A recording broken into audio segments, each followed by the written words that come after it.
Our online programs are really geared to what we used to call non-traditional students, but are increasingly the majority of higher education.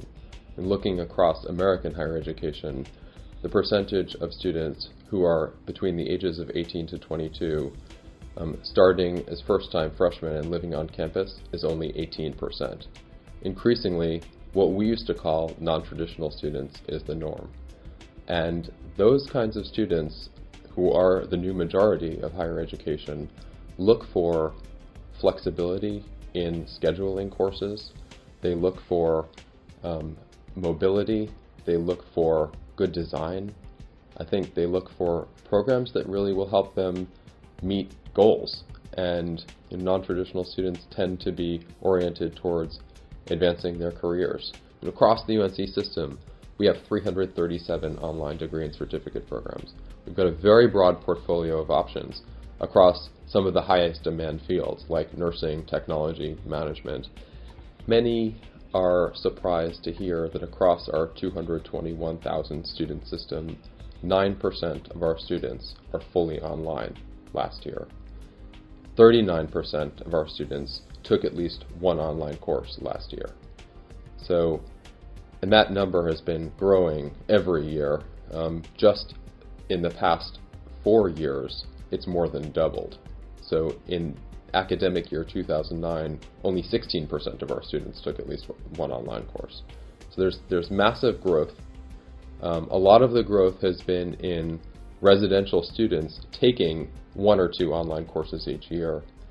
And the pattern there, I think, is in students looking for flexibility to allow them to stay on academic track, even as they're holding down a job that allows them to stay in school. I think to some extent, as tuition has gone up, there have been more demands on students that have required them to work while they're studying. When they work while they're studying, they often need the flexibility that comes from online in order to fill out a full schedule.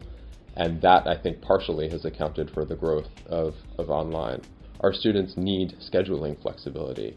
If you're trying to hold down a job as, a barista while you're in school and your boss says you've got to work every Friday, there's no way you're going to be taking a class that meets on Friday mornings. And I think that online class, that's the 4th class in your schedule, allows you to remain a full-time student, remain on track, hopefully graduate on time, even as you hold down the job that pays for your tuition.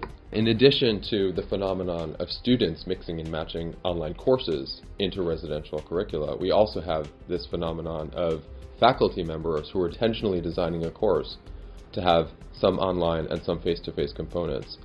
These blended courses actually get better learning outcomes than pure face-to-face or pure online courses. There's really strong research that shows that a blended course is the optimal learning environment.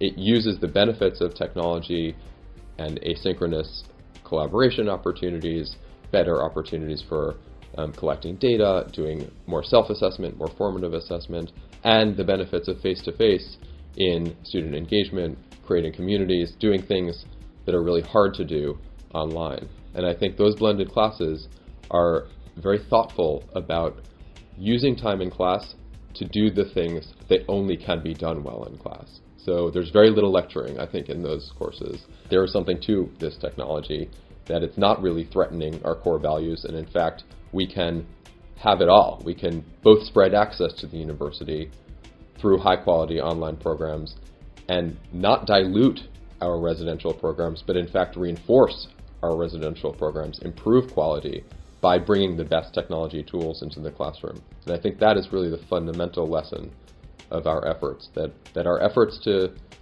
improve access and broaden the gates of the university to a wider audience actually will improve all of our efforts across all teaching and learning.